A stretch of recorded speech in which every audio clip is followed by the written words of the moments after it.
শুনে যাচ্ছে? কথা শুনে যাচ্ছে? একবার জানো।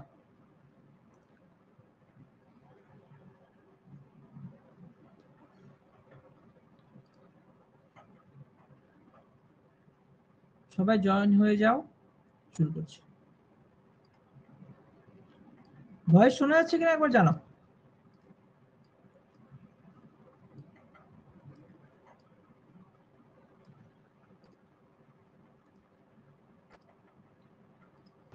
হ্যালো, শোনা যাচ্ছে ভয়েস এবার? আচ্ছা, শুরু করছি। সবাই জয়েন হয়ে যাও, 2 মিনিট পর শুরু করছি।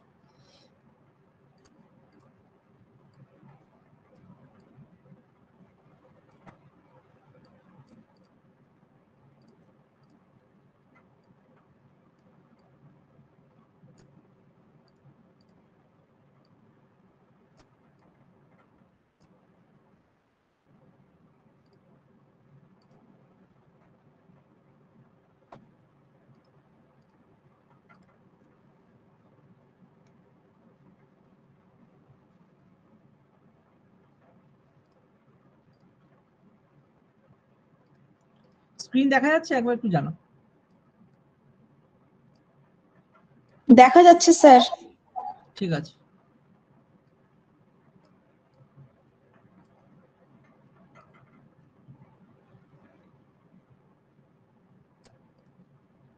চলো তাহলে আজকে শুরু করি 35 নম্বর প্রশ্ন থেকে। আগের প্রশ্নগুলো আশা করি তোমাদের ক্লিয়ার হয়ে গেছে। রেশিও প্রপোর্শনে আজকে লাস্ট প্রশ্ন করব, মানে লাস্ট ভিডিও। আজকে অনেকগুলো প্রশ্ন নিয়েছি, সেগুলো যেহেতু আগের কনসেপ্ট ক্লিয়ার হয়ে গেছে, আজকে এবার আমরা আস্তে আস্তে স্পিডে এগোবো। ঠিক আছে? আচ্ছা, তোমরা অবশ্যই জেনে গেছো যে পিএসসি মিসলিনিয়াস কিন্তু বেড়ে গেছে। ঠিক আছে? পিএসসি মিসলিনিয়াস বেড়ে গেছে। এটা বেরিয়ে গেছে, পিএসসি ক্লার্কশিপও বেরোবে। ঠিক আছে? আর এখানে আমাদের ফুড এসআই তো আছেই। ঠিক আছে? এই তিনটে দেখো, ডিফেন্স বাদ দিয়ে এই তিনটে এক্সাম কিন্তু খুব ভালো এক্সামের মধ্যে পড়ে যাচ্ছে, এবং সবগুলোতেই যেই টপিকগুলো আমি করাই বা যেই কোশ্চেনগুলো আমরা সলভ করছি, সেগুলো কিন্তু তোমাদের একদম ডিটো চলে আসবে। আচ্ছা, একটা জিনিস আমি বলি, তোমাদের যখন মিসলিনিয়াসে মেন্সে গিয়ে, মেন্স যখন হবে, সেখানে তোমাদের ডেসক্রিপটিভ চলে আসবে। ম্যাথ ডেসক্রিপটিভ করার জন্য তোমাদের তো বেসিক কনসেপ্ট ক্লিয়ার হয়ে যাচ্ছে এখান থেকে। তোমরা একটা কাজ করবে, যে কনসেপ্ট যখন ক্লিয়ার হয়ে যাচ্ছে, তোমরা ক্লাস 9-10 এর বই জোগাড় করবে। ক্লাস 9 আর 10, ক্লাস 9-10 এর বই জোগাড় করে সেখানে দেখবে, বা ক্লাস 9-10 নাও করতে পারো, বিভিন্ন কম্পিটিটিভ পরীক্ষাতেও যেরকম ধরে নাও কেসি নাগের বই পাওয়া যায়। হ্যাঁ, আরো কিছু বই আছে, তুমি যদি বই দোকানে ঘাটো সেখানে বুঝতে পারবে, যেগুলো হচ্ছে ডেসক্রিপটিভ ওয়াইজ দেখানো আছে, যেগুলো স্কুল লেভেলের যেগুলো থাকে, যে এই অঙ্কটাই যদি আমি ডেসক্রিপটিভ করি, তাহলে ধরি দিয়ে লিখে যেভাবে আমরা করি, সেই কনসেপ্টগুলো একবার প্র্যাকটিস করতে হবে তোমাদের। এখান থেকে কনসেপ্ট ক্লিয়ার পর ওগুলো নিজে থেকে তোমরা প্র্যাকটিস করো, দেখবে হয়ে যাবে, খুব সহজে বুঝতে পারবে। এখন যে চ্যাপ্টার এখান থেকে হয়ে যাচ্ছে, সেগুলো এখনই ডেসক্রিপটিভ ধরে ধরে তোমরা করতে পারো। কারণ আমরা যদি পিএসসি মিসলিনিয়াস ধরে এগোই, তাহলে কিন্তু মেন্স ক্লিয়ার করতে হবে, শুধু প্রিলিম পাস করলে হবে না। আবার যদি এগুলোতে ডেসক্রিপটিভ নেই, বিএসসি মিসলিনিয়াসে কিন্তু আবার ডেসক্রিপটিভ আছে, আর সেখানে কিন্তু ম্যাথটাও ডেসক্রিপটিভ, ইংলিশও ডেসক্রিপটিভ, বাংলাও ডেসক্রিপটিভ, এগুলো সব আছে। সিলেবাসগুলো দেখে তোমাদেরকে ঘাটতে হবে। আর হচ্ছে, যদি তোমরা কেউ ডিফেন্সে থাকো, সেখানে যদি কেউ WBPSI দাও, হ্যাঁ, সেখানেও কিন্তু ম্যাথ ডেসক্রিপটিভ চায়। তো এমন কিছুই না, কনসেপ্ট ক্লিয়ার করে নাও, ডেসক্রিপটিভ খুব সহজেই তোমরা পারবে, অসুবিধা কিছু হবে না। চলো অঙ্কে যাই। দুটি সম আয়তন পাত্রে, এই অঙ্কগুলো তোমাদের করায়নি, তোমাদের আমি করিয়েছিলাম, মুদ্রার অঙ্কগুলো করিয়েছিলাম, তাই তো? হ্যাঁ, মুদ্রার অঙ্কগুলো আমরা করে ফেলেছি, আর বয়সের অনুপাতগুলো করে ফেলেছি। আচ্ছা, জলভাগ স্থলভাগও করিয়েছি, এগুলো আজকে কোশ্চেনগুলো নিয়ে আলোচনা করব। ঠিক আছে, চলো এই অঙ্কটা করি।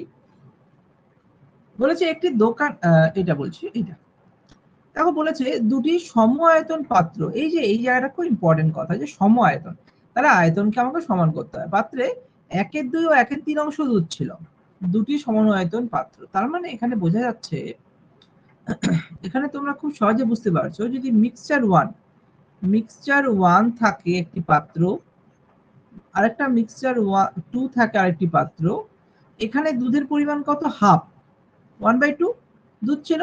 তাহলে যদি দুধ আর জল লিখি আমরা, দুধ আর জল যদি করা হয়,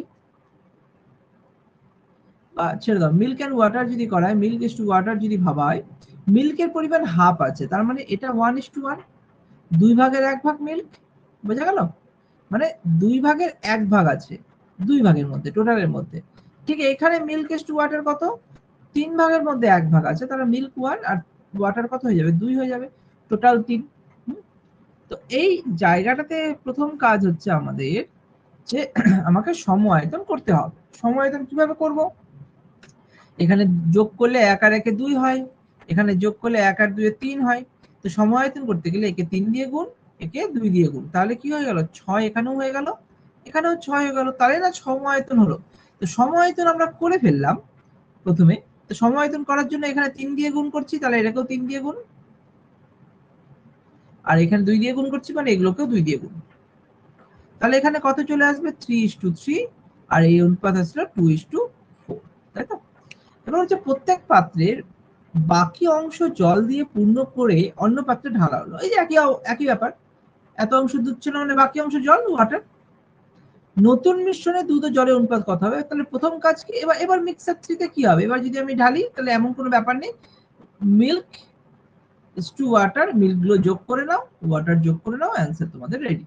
এখানে 3 আর এখানে 2 যোগ করলে আসছে 5 ইস টু, এখানে 3 আর 4 যোগ করলে 7, 5:7, এটাই হচ্ছে আমাদের অ্যান্সার। তাহলে অপশন বি হয়ে গেল অ্যান্সার। ঠিক আছে, এখানে আরো ভাবে করা যায়, যেরকম এইভাবে আমরা বলতে পারি যে এখানে মিল্কের পরিমাণ হাফ, তাহলে ওয়াটার পরিমাণও হাফ।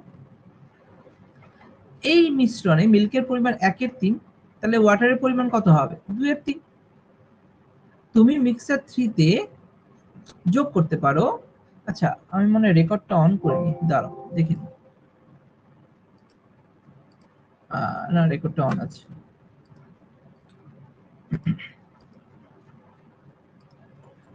তাহলে এটা আমরা করতে পারি এইভাবে যে মিক্সচার 1 এ মিল্কের পরিমাণটা যোগ করে দাও, 1/2 যোগ 1/3, এবং ওয়াটারের পরিমাণটা যোগ করে দাও, 1/2 যোগ 2/3। ঠিক আছে, এইভাবে যদি করি খুব সহজে অ্যাকসেপ্ট।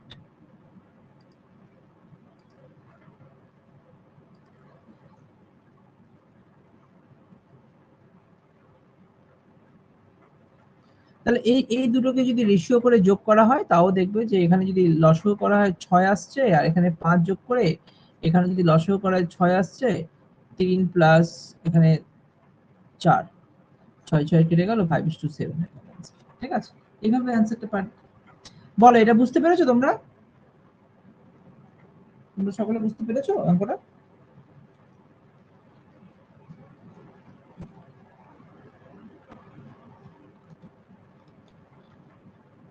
জানাও, অঙ্কটা বুঝতে পেরেছো? হ্যাঁ স্যার, বোঝা গেছে। আচ্ছা, চলো পরের অঙ্কতে যাই। করো দেখি এই অঙ্কটা পারো কিনা। আগে কনসেপ্ট ক্লিয়ার করেছি এই অঙ্কটার, তাও আমি বলে দিই। একটি দোকানে চাল ও গমের দামের অনুপাত 5:2, চালের দাম 2:3 অনুপাতে এবং গমের দাম 3:5 অনুপাতে বৃদ্ধি পেলে বর্তমানে চাল আর গমের দামের অনুপাত কত? এটা কি তোমাদের করিয়েছিলাম? করো তাহলে অঙ্কটা দেখো। একটি দোকানে চাল ও গমের অনুপাত হচ্ছে 5:3, তাহলে চাল আর হচ্ছে গম, চাল আর গমের অনুপাত হচ্ছে 5, এটা যদি হয় এটা হবে 3, তাই তো? এবার আমাকে বলেছে যে চালের দাম 2:5 অনুপাতে বৃদ্ধি পেল, মানে আগে 2 থাকলে পরে 5 হয়েছে। ঠিক আছে, সেটা 5:2 হবে। আচ্ছা দেখছি, না এরকমই বলেছে। ঠিকই আছে, কোশ্চেনে কোনো চেঞ্জ হয়নি। উত্তর দেখছি আমি কি বেরোচ্ছে। বলছে 5:2 হবে স্যার, 5:3 লিখেছেন। হ্যাঁ স্যার ওইটা বলছি। আচ্ছা আচ্ছা আচ্ছা, ভুল লিখে দিয়েছে। তাহলে এখানে গম হচ্ছে চাল 5, গম 2, ঠিক আছে। এবার বলেছে চালের দাম 2:5 অনুপাতে বৃদ্ধি পেয়েছে, মানে 2 বেড়ে 5 হয়েছে। এটা খুব ইম্পর্টেন্ট প্রশ্ন, গন্ডগোল হয়ে যায় অনেক সময়। তুমি এটাকে পার্সেন্টেজে নিয়ে আসতে পারো। তুমি যদি ভাবো এটা কত পার্সেন্ট বাড়ছে, না এটা বাড়ছে 2 থেকে 5 হয়েছে, কত বাড়ছে 3 বাড়ছে, কতর উপর বাড়ছে 2 এর উপর বাড়ছে, ইনটু 100 যদি করো তাহলে দেখবে এটা 50 এ কাটছে, তার মানে তোমার এটা যদি পার্সেন্টেজে করো তাহলে 150% বাড়ছে, ঠিক আছে। 150% বাড়ছে, বোঝাই যাচ্ছে। তো আমরা ওরকম ভাববো না, আমরা জাস্ট পার্সেন্টেজে ভাবার দরকার নেই। কনসেপ্ট হচ্ছে 2 থেকে বেড়ে 5 হয়েছে, তো 2 থেকে বেড়ে যদি 5 হয় তাহলে 1 থেকে বেড়ে কত হবে 5-এর 2, তাহলে 5 থেকে বেড়ে কত হবে 5 ইন্টু 5/2। তাহলে আলটিমেট কি দাঁড়াচ্ছে, সংখ্যাটা 5 ছিল এবং সংখ্যাটা বেড়েছে কত 5-এর 2, তাই তো। দেখো বৃদ্ধি পেয়েছে বলেছে, হয়েছে বলেনি।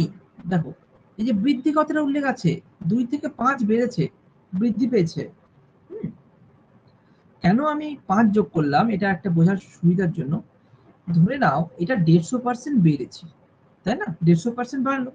তোমাকে যদি বলা হয় 5% বেড়েছে, তাহলে 100 বেড়ে কত হয় 105 হয়, যোগ করে দিই। তাহলে 150% যদি বাড়ে তাহলে 100 150% বাড়লে কত হয় 250 হয় কিনা, 150 আর 100 যোগ করে হিসাব তাই। এটাকে তুমি যোগ করতে হবে, যদি পার্সেন্টেজে করো তাহলে আমি কনসেপ্টে বলছিলাম, এখন আমরা যাচ্ছি না, পার্সেন্টেজ যখন যাবো তখন ক্লিয়ার করবো। তোমরা জাস্ট এটা বোঝো 5 ছিল এবং 5-এর এত পার্সেন্ট বাড়লো, এই জন্য যোগ করেছি, ঠিক আছে। এবং 2 ছিল, গম কত অনুপাতে বেড়েছে, 3:5। 2 যোগ 2 এর বাড়লে কোথায় উপরে কি থাকবে, ভগ্নাংশ যদি 5-এর 3 না 3-এর 5, বাড়ছে যখন 5-এর 3, এইভাবেও ভাবতে পারো। তুমি ভাববে যে না 3-এর 5 যদি করে দিই ভুল হয়ে যাবে। 3-এর 5 করলে তো দেখো কোন সংখ্যাকে যদি 3-এর 5 দিয়ে গুণ করো তাহলে বুঝতেই পারছো সংখ্যাটার ভ্যালু কমে যাচ্ছে, কমছে। আর তুমি যদি কোনো কিছু 5-এর 3 দিয়ে ভাগ করো তাহলে বাড়ছে। তো তোমাকে এখানে বলেই যে বৃদ্ধি পাচ্ছে, তাহলে 5-এর 3 যদি গন্ডগোল হয় তার জন্য এই অপশনটা তোমাকে বললাম। তাহলে এবার উত্তরটাতে যাই, কি দাঁড়াচ্ছে দেখো, 5 প্লাস 25/2 ইস্টু 2 যোগ 10/3। 2 10 আর 25-এর 35 ইস্টু 3 6 2 16। যদি আমি এখানে কাটছে না, গুণ হয়ে যাবে 35 3-এ, আচ্ছা কোথাও কাটছে না, এখানে কোথাও ভুল হলো।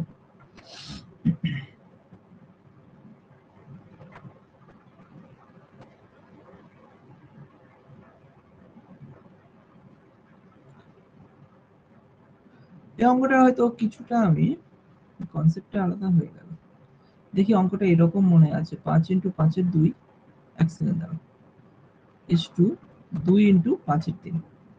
যদি শুধু বৃদ্ধি করা হয় তাহলে কি দাঁড়াবে 25/2 ইস টু, ওইখানে 5 আর এখানে 5 কমলে 5/2 ইস টু 2/3, 15:4। 15:4 আবার অপশনে আছে। এইখানে আবার যদি যোগ করা হয়, দাঁড়াও এক সেকেন্ড, 35 3-এ 38 ইস টু 16 2-এ 32, 35 3-এ 105, 16 2-এ 32, এটা কাটছে না। দাঁড়াও এক সেকেন্ড, এটা মনে হয় আমি একটু গন্ডগোল করে ফেলেছি, একটু বুঝে নাও। একটি দোকানে চাল আর গমের দামের অনুপাত 5:2, চালের দাম 2:5 অনুপাতে এবং গমের দাম 3:5 অনুপাতে বৃদ্ধি পেল। বর্তমানে চাল আর গমের, আচ্ছা দামের অনুপাত বলেছে, বৃদ্ধিপ্রাপ্ত দামের অনুপাত বলেনি, তাই তো। তাহলে এটা দামের অনুপাত বলেছে তো ঠিকই আছে, তাহলে এটাকে এই অঙ্কটাকে এইভাবে একটু বোঝো। হ্যাঁ ঠিক আছে, এটা একটু ভুল করে ফেলেছিলাম। চাল আর গম তোমরা লিখে ফেলো এইভাবে, চাল আর গম রেশিও যদি বলা হয় 5:2, চালের দাম বেড়েছে 2:5 অনুপাতে, তাহলে 5 ইন্টু 5-এর 2। গম বেড়েছে 3:5 অনুপাতে, 2 ইন্টু 5-এর 3। ব্যাস এটা রেশিও করো, 5 5 কাটলো, তাহলে আমি যদি এদিকে গুণ করি তাহলে কত দাঁড়াবে 3 5-এ 15 ইস টু 4। এটাই অ্যান্সার দিয়েছি।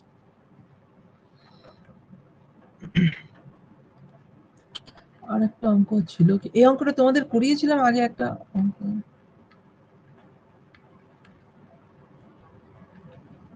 এক সেকেন্ড।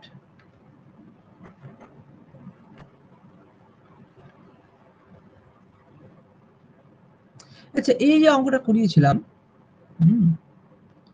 এই অঙ্কটাতে দেখো এ ও বি এর আগের বছরের আয়ের অনুপাত এত, তাদের আয় এ বছর 2:3 এবং 4:5 অনুপাতে বৃদ্ধি পায়।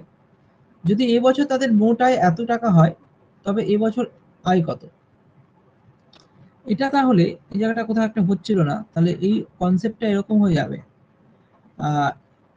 A/B আয় যদি 2:3 অনুপাতে বাড়ে, আগে ছিল 3:4, 2:3 অনুপাতে যদি বাড়ে 3 × 3/2 4 × 5/4। এখানে 4 4 কেটে গেল, কাটছে না, 9:10। 9:10 যদি হয়ে যায়, 9 আর 10 19, 19 ইকুয়াল টু কত টাকা? 28500। তাই তো? তাহলে এইভাবে কি হয় দেখি তো অঙ্কটা। 19 দিয়ে এক ঘর যাচ্ছে 95, 5 19 95। দেখছো তো অঙ্কটা একটু গন্ডগোল হয়ে গেছিল। এর আয় কত হয়ে যাবে তাহলে? এর আয় 9 × 1500 দিয়ে গুণ হয়ে যাবে, 9 15 135,000। এটা হয়ে যাবে आंसर। ঠিক আছে, এটা একটু দেখে নিও, তোমরা চেক করে নিও। তাহলে যদি আমি এই কনসেপ্টটাতে যাই, বৃদ্ধি পায় না, এটা আমরা পার্সেন্টেজের আকারে লিখতে পারবো না, জাস্ট সেই সংখ্যাটাকে বৃদ্ধিপ্রাপ্ত মূল্যটাই রাখবে, আগের সংখ্যা যোগ করার কোনো ভ্যালু দরকার নেই।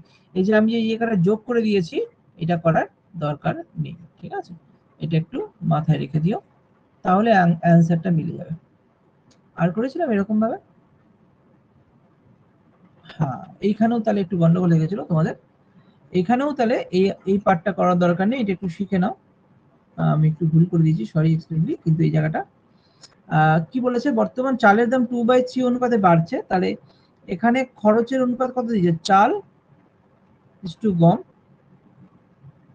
চাল আর গমের যদি 2:3 হয়, এই 2:3 বলছি, 7:3 যদি হয়, তাহলে এই অঙ্কটাও তাহলে একটু চেঞ্জ হয়ে যাবে, যে বর্তমান চালের দাম 2:3 অনুপাতে যদি বাড়ে, তাহলে অঙ্কটা আমরা করব কি, 7 ইন্টু বৃদ্ধিপ্রাপ্ত 3/2 ইস্টু 3 গুণ 5/4।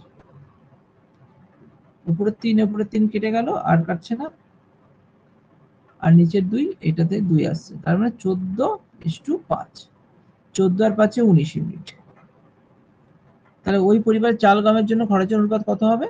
তাহলে এটা অ্যানসার এইটাই হবে, 14:15, যেটা আমাদের এখানে আলাদা বেরিয়েছে। ঠিক আছে, এটা একটু মাথায় রাখবে, কারণ এরকম উল্টোপাল্টা রেশিও বেরিয়েছিল, তাও একটা মনে হচ্ছিল।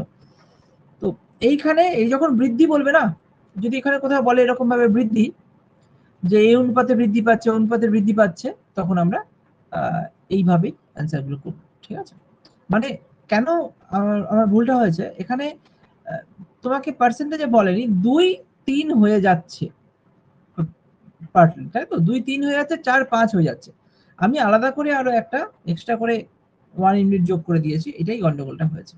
ঠিক আছে, তাহলে এটা আমরা একটু রেকটিফাই করে নেব।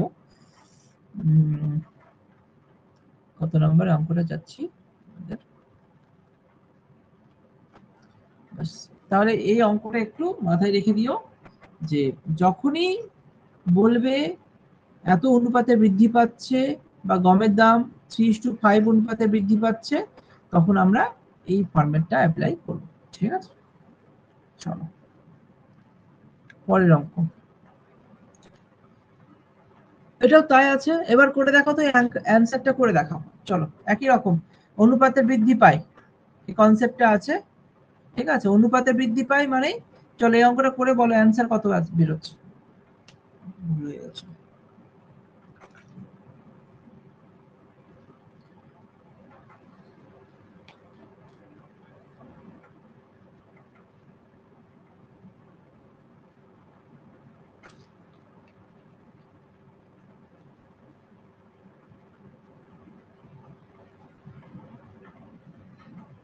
বলো অ্যান্সার বলো, কত আসছে?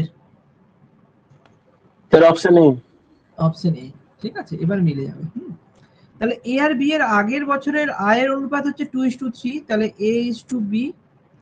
তাহলে 2:3 হচ্ছে তাদের আগের বছরের আয়, এবং এবছর 2 তার মানে 2 ইন্টু 5-এর 2 আর 3 ইন্টু 1:3 অনুপাতে বাড়ছে, তার মানে 3-এর 1। 2 2 কাটলো, 5:9, 5 আর 9 14 ইউনিট। 14 ইউনিটের ভ্যালু বলেছে 28,000 টাকা। তাহলে 14 2 28, 2000 করে গুণ হচ্ছে।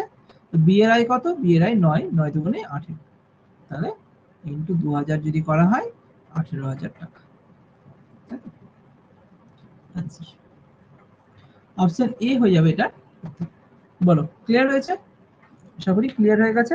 বৃদ্ধি মানে কি না, মানে আগের কনসেপ্ট একটু আলাদা হয়ে গেছিল।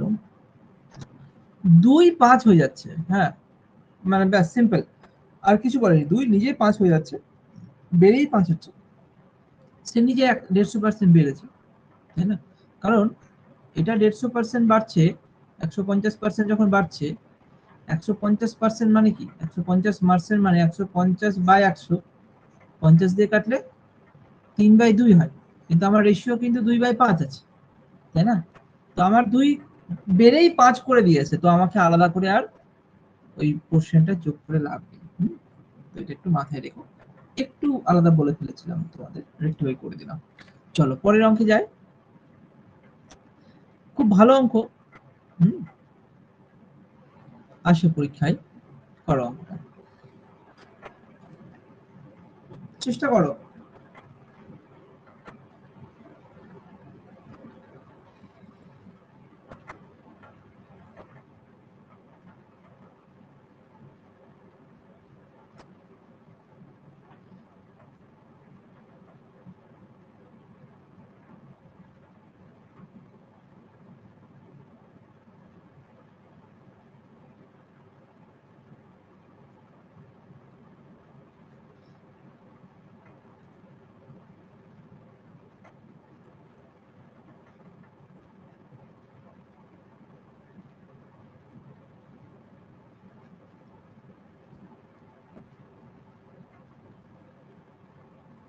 দেখো, প্রথম কথা হচ্ছে এই জায়গাটাতে তোমাদের একটু গুরুত্ব দিতে হবে। 3টি সমান মাপের গ্লাস, তাহলে আমাকে সমান কথাটার উপর গুরুত্ব দিতে হবে। আমাদের তুমি যদি যোগ করো, দুধ আর জলের অনুপাত দেখো, 3 আর 2 5 ইউনিট হচ্ছে, 7 আর 3 10, আর এখানে 15। আমরা কিন্তু সমান মাপ পাচ্ছি না। তাহলে দেখো, মিক্সচার 1, মিক্সচার 2, মিক্সচার 3, তিনটে। এখানে যদি আমি বলি মিল্ক ইজ টু ওয়াটার, কত আছে? 3:2। এখানে মিল্ক ইজ টু ওয়াটার, এখানে কত আছে? 7:3।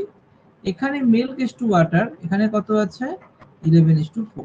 তো আমাদের প্রথম যেটা কাজ হবে, শুধু ওটাই করে দাও, সমান মাপ করে দাও, তাহলে অঙ্ক হয়ে যাবে। দুধগুলো যোগ করে দেবে আর জলগুলো যোগ করে দেবে, অ্যান্সার তোমাদের খুব সহজ হয়ে যাবে।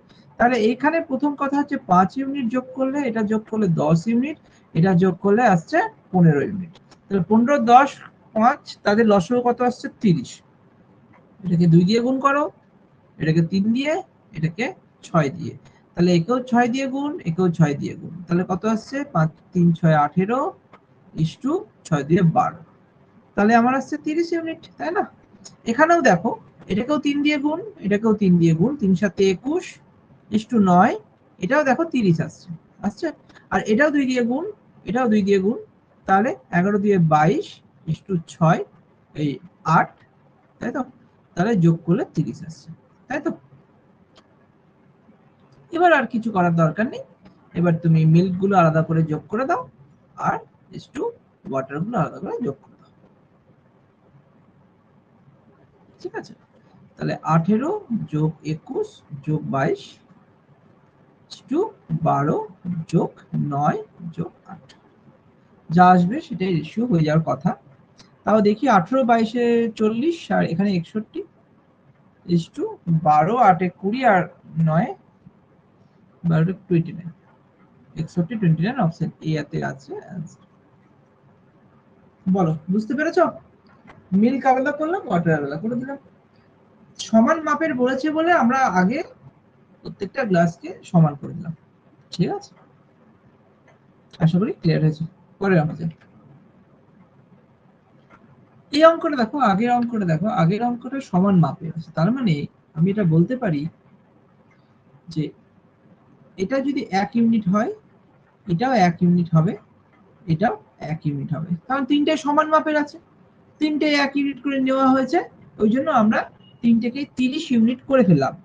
ধরে নাও 30 ইউনিট যদি করে ফেলি, ধরে নাও এটা ভাবি যে একটা এই যে পাত্রটা আছে মিক্সচার 1, একটা বড় ড্রাম, 30 লিটারের ড্রাম, এটাও 30 লিটারের ড্রাম, এটাও 30 লিটারের ড্রাম, তারা মিক্স করলো, মিক্স করলে 30 এ 90 ইউনিট হয়ে গেল, আর 90 ইউনিট হয়ে এইভাবে যোগ হয়ে গেল। তুমি দেখো যোগ করে 90 আসছে, সে রেশিও করলে না হয় কম হতো, যদি কেটে যেত তাহলে ভ্যালুটা কম হতো। তাহলে এরকম ভাবে আমরা মিক্সচারটা তৈরি হচ্ছে। যদি পরের অঙ্কতে আছে রেশিওটা যদি এরকম হতো যে এই অঙ্কটা 1:2 হতো না, এটা 2 হতো, এটা 3 হতো, এটা 5 হতো, তাহলে কি করতাম, প্রথমে আগে সবগুলোকে সমান করতাম, তারপরে কি করতাম, এটাকে 2 গুণ, এটাকে 3 গুণ, এটাকে 5 গুণ, এইভাবেও আমরা অঙ্কটা করব। চলো ঠিক আছে, আগে আমি যেভাবে বললাম তোমরা ওইভাবে ট্রাই করো। সিরাপ আর জলের কনসেপ্ট দিয়েছে এখানে, চেষ্টা করো।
করো, অ্যান্সারটা হয়ে যাওয়ার কথা ছিল।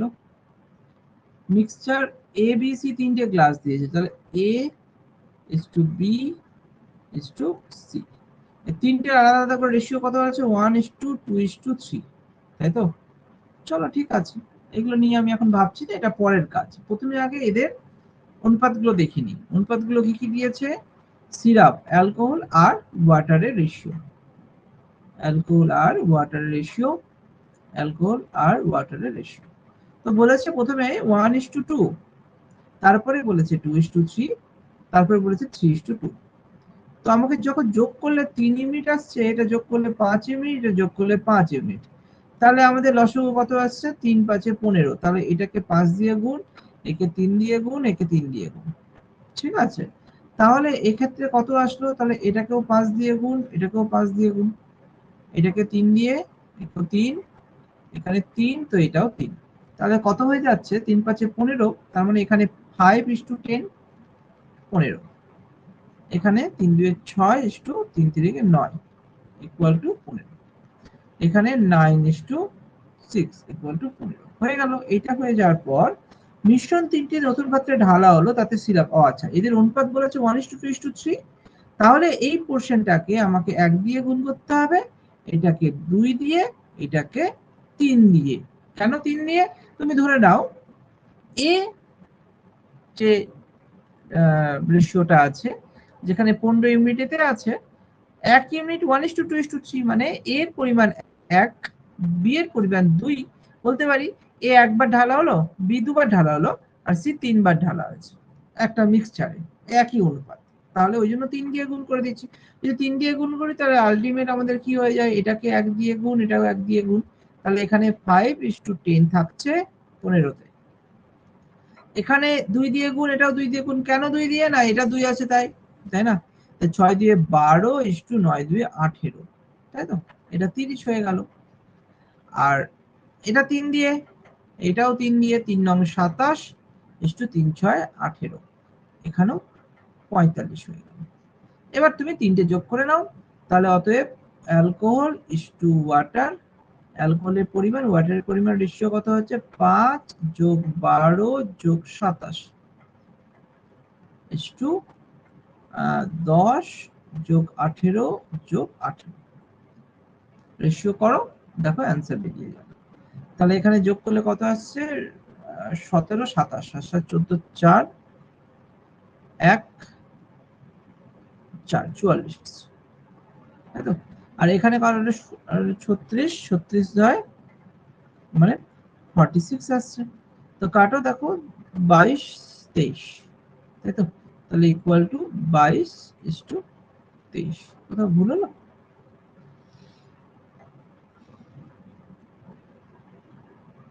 দুই দিয়ে কাটলে তো 22 আসছে, এখানে 23 আসছে।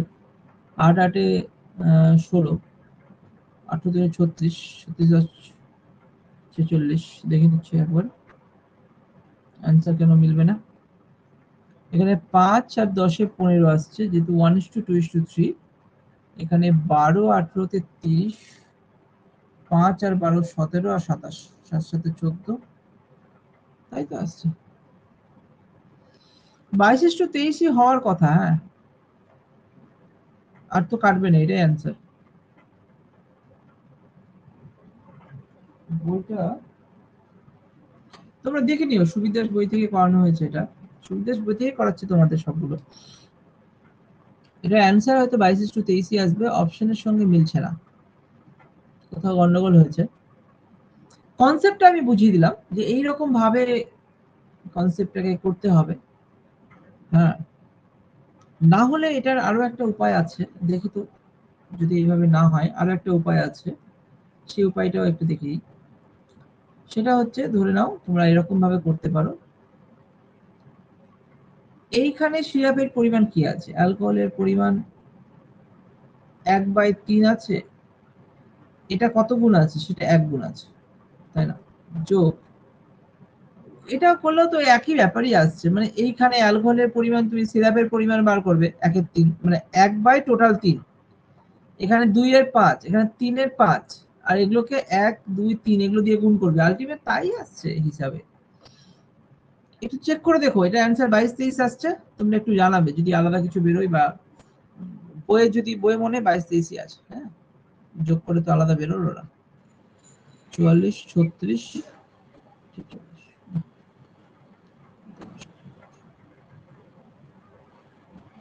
না, 18 কেন বেরোবে, এখানে কোথাও ভুল হয়েছে নাকি? না, ঠিকই আছে স্যার। ঠিকই আছে না। তাহলে বইয়ে এখানে হ্যাঁ, স্যার। অপশন পাচ্ছি না, একটু অপশন গুলো দেখে নিই, ঠিক আছে। চলো পরের অঙ্কে যাই। কনসেপ্টটা ঠিক রাখবে, ঠিক আছে। বইয়ে ভুল হতে পারে কনসেপ্টের উপর, ম্যাথ তো, ম্যাথে কনসেপ্ট মেন, ঠিক আছে। মুখস্থ তো আমরা করছি না, আমরা কনসেপ্ট শিখছি, তো কনসেপ্টটা শিখে নাও ব্যাস। দুটি সংকর ধাতুতে সোনা ও তামার অনুপাত 7:2 আর 7:11, দুটি বলেছে, চলো দিয়ে দিলাম সোনা ও তামার অনুপাত। এই দুটি সংকর ধাতু সমানভাবে, এই যে বলেছে না, সমানভাবে মিশিয়ে যে নতুন সংকর ধাতু পাওয়া যায় তাতে সোনা আর তামার অনুপাত কোথায়, ব্যাস সমানভাবে বলেছে, আমরা দুটো রেশিওকে আগে টোটাল ভ্যালুয়েশন সমান করে দাও, ঠিক আছে। তাহলে একটা দিয়েছে 7:2, যোগ করলে আসছে 9, একটা দিয়েছে 7:11, যোগ করে আসছে 18। তাহলে এটাকে 2 দিয়ে গুণ করলে 18 হয়ে যাবে, এটা চেঞ্জের দরকার নেই। তাহলে এটাকে 2 দিয়ে গুণ, এটাকে 2 দিয়ে গুণ, তাহলে 7 2 14 হয়ে গেল, আর এখানে 4 হয়ে গেল। আর এটা 7 আর 11 আছে, যোগ করে নাও আলাদা আলাদা করে।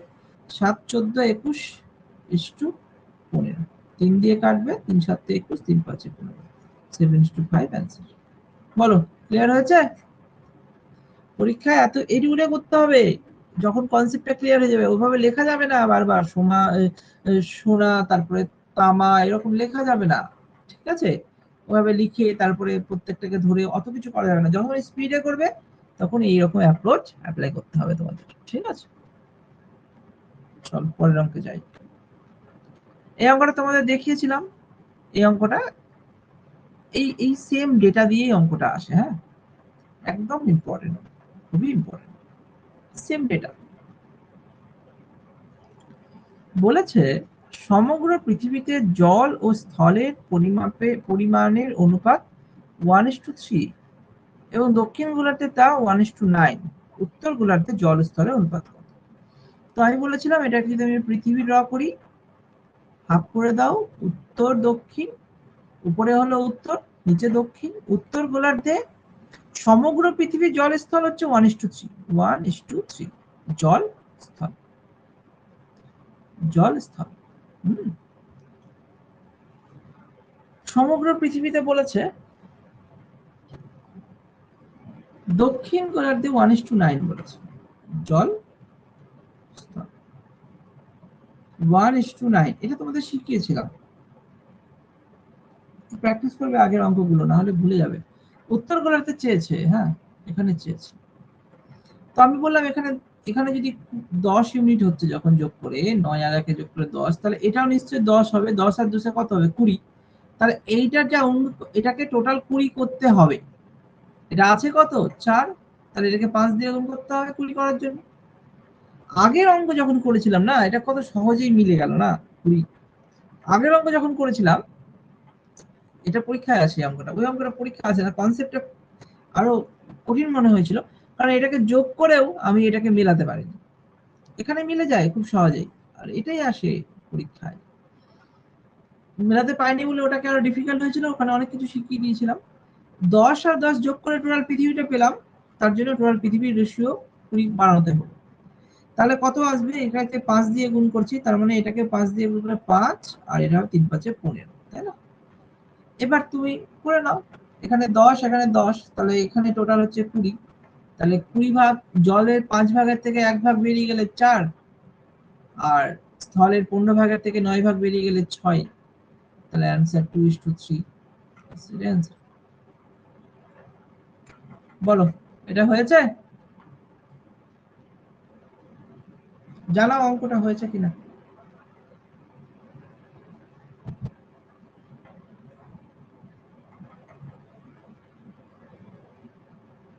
না বুঝতে পারলে বলো, অন্যভাবে বুঝাচ্ছি, এটাই ভালো হবে বোঝার।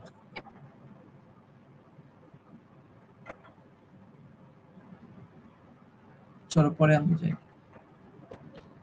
দেখো এই অঙ্কটা আসে পরীক্ষায়, ট্রিক দিয়ে অ্যাপ্লাই করবে, এটা ট্রিকটাই ধরে বুঝতে হবে তোমাদের। কি বলেছে? একটি কুকুর একটি খরগোশকে তাড়া করলো। একটি কুকুর একটি খরগোশকে তাড়া করলো। কুকুর যে সময় 5টি পদক্ষেপ ফেলে, খরগোশ ওই সময় 6টি পদক্ষেপ ফেলে। হলো? তাহলে আমরা প্রথমে কাজ হচ্ছে কুকুর লেখো, কুকুর, আর এখানে খরগোশ। ঠিক আছে, কুকুর আর খরগোশ লিখলাম। কুকুর একটি খরগোশকে তাড়া করলো। কুকুর যে সময় 5টি পদক্ষেপ, তাহলে কুকুরের 5টি পদক্ষেপ খরগোশের 6টি পদক্ষেপের সমান। ঠিক আছে, কিন্তু কুকুর 25-24 হবে। হ্যাঁ ওরকমই হবে, দেখছি। কিন্তু কুকুরের 4টি পদক্ষেপ, কুকুরের 4টি পদক্ষেপ, তাহলে এই 5-এর নিচে কুকুরের আবার 4, এবং খরগোশের 5টি পদক্ষেপের সমান। ঠিক আছে, তাহলে এই জায়গায় আমরা জাস্ট করব, আমি তোমাদের দেখিয়েছিলাম মানে এরকম একটা, এটাকে গুণ করতে হবে, এদিকে এটা গুণ করতে হবে। 5-5 = 25 * 4-6 = 24। আমরা এটা টাইম স্পিড ডিস্টেন্সে এই কনসেপ্টটা শিখবো। এখন এই শর্টকাটটাই শিখে রেখো, তোমাকে কুকুর * খরগোশ চেয়েছে, তাহলে 25-24, তাহলে অ্যান্সার হয়ে গেল 25:24। তাহলে উত্তর অপশন বি। ঠিক আছে, এইভাবে করতে হবে। এটা মাথায় রাখবে, কুকুরের নিচে কিন্তু কুকুরের যে দুটো ভ্যালু আছে সেটা বসাতে হবে। পরে তাড়াহুড়োতে এখানে কুকুর খরগোশ দিয়েছে, এখানে উল্টো করে খরগোশ কুকুর দিয়ে দিতে পারে, তো ওখানে চেঞ্জ হয়ে যেতে পারে, তো ওটা একটু মাথায় রাখবে। চলো পরের অঙ্ক যায়। দেখো অঙ্কটা সিজিএলে আসা প্রশ্ন, সিজিএলে আসতেই পারে, কনসেপ্ট শিখতে হবে। বলেছে 200 গ্রাম সংকর ধাতুতে জিঙ্ক ও তামার অনুপাত 5:3। কত গ্রাম তামা মেশালে নতুন মিশ্রণে জিঙ্ক ও তামার অনুপাত 3:5 হবে? এখানে তোমাদের এই কনসেপ্টটা প্রথমেই শিখিয়েছি আমি। 5:3 আছে, কার অনুপাত? না জিঙ্ক আর তামা, তাই না? জিঙ্ক আর তামা, এবং নতুন মিশ্রণে জিঙ্ক আর তামার অনুপাত হচ্ছে 3:5।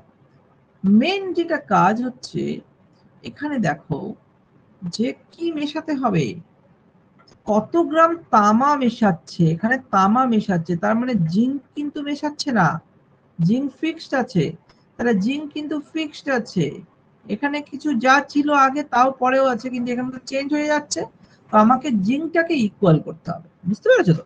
তামা মেশাচ্ছে তার মানে জিঙ্ক মেশাচ্ছে না, জিঙ্ক তো সেম ছিল, আগে যা পরিমাণ ছিল এখনো তাই পরিমাণ আছে, তাহলে 5 আর 3 এর লসাগু তোমার 15, তাহলে এটাকে 3 দিয়ে গুণ করো, এটাকে 5 দিয়ে গুণ করো, তাহলে 15 হয়ে যাচ্ছে, এটা ভ্যালু 15 হয়ে যাচ্ছে, তাই তো?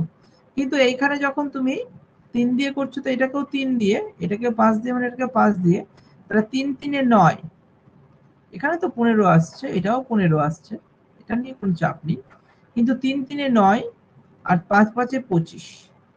প্রথম কথা হচ্ছে 200 গ্রাম সংকর ধাতু ছিল প্রথমে, যার অনুপাত 5:3 ছিল, তাহলে এইখানে একটা জিনিস ক্লিয়ার করে নাও, এই যে এটার যোগফল কত আসছে, 15 আর 9 যোগফল 24 ইউনিট, এই 24 ইউনিটের ভ্যালু কত গ্রাম, 200 গ্রাম। এবার আমাকে বলেছে কি 9 ইউনিট ছিল, পরে কত ইউনিট বাড়লো, 16 ইউনিট বেড়েছে, বেড়েছে কত, 16 ইউনিট, তাহলে আমাকে বের করতে হবে, অতএব 1 ইউনিটের ভ্যালু কত হয়ে যাচ্ছে, 200 বাই 24, তাহলে 16 ইউনিটের ভ্যালু কত হয়ে যাচ্ছে, কারণ 16 ইউনিট বের করতে হবে কত গ্রাম মেশানো হয়েছে, তাহলে আমার কত হয়ে গেল, 200 ইন্টু 16 বাই 24, 4 6 24, আচ্ছা 8 দিয়ে 3 8 24, 8 2 16, তাহলে আমার 400 বাই 3, 400 বাই 3 আছে, এই যে অপশন ডি দেখো, 133 পূর্ণ 1 এর 3, 400 বাই 3, তাহলে আমাদের অপশন ডি হয়ে গেল উত্তর। এখানে এই জিনিসটা মাথায় রাখতে হবে যে কি চেঞ্জ হচ্ছে আর কি চেঞ্জ হচ্ছে না, যেটা চেঞ্জ হচ্ছে না সেটাকে সেম রাখো, বাকি রেশিওতে অটোমেটিকলি চলে আসবে, ঠিক আছে? এটা বেশি সময় লাগবে না করতে। হয়েছে? পরের অঙ্কে যায়, চলো এই অঙ্কটা করো দেখি।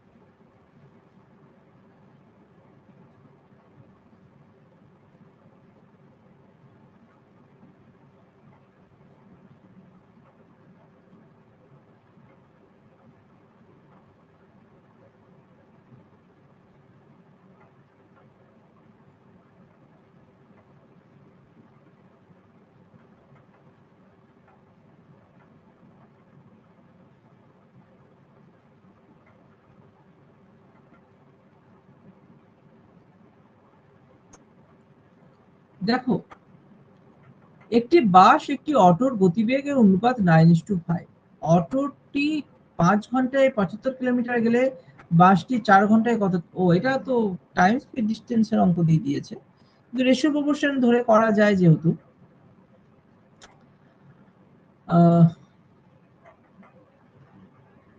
চল করে দেখো, এখানে আলাদা আলাদা করে বের করি। হ্যাঁ, এখানে একটি বাস একটি অটোর গতিবেগের অনুপাত দিয়েছে 9:5, তো গতিবেগ মানে স্পিড, তাই তো? Speed equal to distance by time, এটা মাথায় রাখবে, speed equal to distance by time. তো কার কার স্পিড দিয়েছে না, বাস, বাস আর অটো। তো বাসের বাস কত বলেছে, 9:5, এটা তাদের রেশিও দিয়েছে। আবার বাসের আলাদা করে বলে দিয়েছে সে 5 ঘন্টায় যায় 75 কিলোমিটার, তাই তো?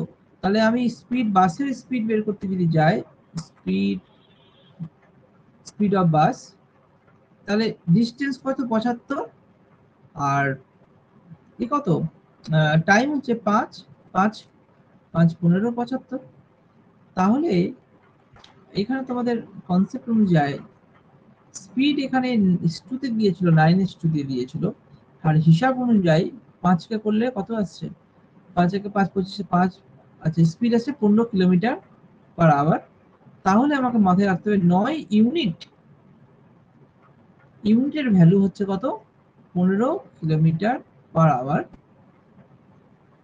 তাহলে 5 ইউনিটের ভ্যালু কত স্যার হবে সেটা বলতে ওটা তো অটো দিয়েছে 5 ঘন্টায় 75 কিলোমিটার। ও তাই তাই তাই তাই একটু গন্ডগোল হচ্ছে। হুম হুম হুম হুম। ঠিক আছে ঠিক আছে, আমি একটু দেখতে ভুল করেছি। তাহলে এখানে এই এটা এটার সঙ্গে আসবে না, এটা তাহলে চলে, তাহলে তো খুব সহজ হয়ে গেল। আমি ওটাই দেখছি যে কিভাবে কানেক্ট করা যায়। কারণ 5 ইউনিট মানে যদি 5 ঘন্টায় 45, এটা তো অটোর বলেছে না, এই যে এটা গন্ডগোল করে দেয়, অটো যখন বলেছে তাহলে এটা মানে তোমার 15 এইটা হয়ে যাচ্ছে, তাহলে এটাকে কত দিয়ে গুণ করছে 3 দিয়ে, তাহলে 9 কে কত দিয়ে গুণ করবে 3 দিয়ে, 3 9 27, তাহলে 27 কিলোমিটার পার আওয়ার। এটা কিসের স্পিড হয়ে গেল না বাসের স্পিড হয়ে গেল। বাস তাহলে 4 ঘন্টায়, দেখো এখানে বোঝা যাচ্ছে, এটা লেখাটা দেখা গেল ভালো মতো, 27 কিলোমিটার পার আওয়ার মানেটা হচ্ছে সে 1 ঘন্টায় 27 কিলোমিটার যাবে পার আওয়ার, 1 ঘন্টায়, ঠিক আছে। তাহলে সে 4 ঘন্টায় কত কিলোমিটার যাবে, তো ইনটু 4 করে দাও, তাহলে কত আসছে 4 7 28, 2 4 2 8 10, 108। তাহলে অপশন সি হয়ে যাবে এটা অ্যান্সার, 108 কিলোমিটার। ঠিক আছে, সহজ ছিল।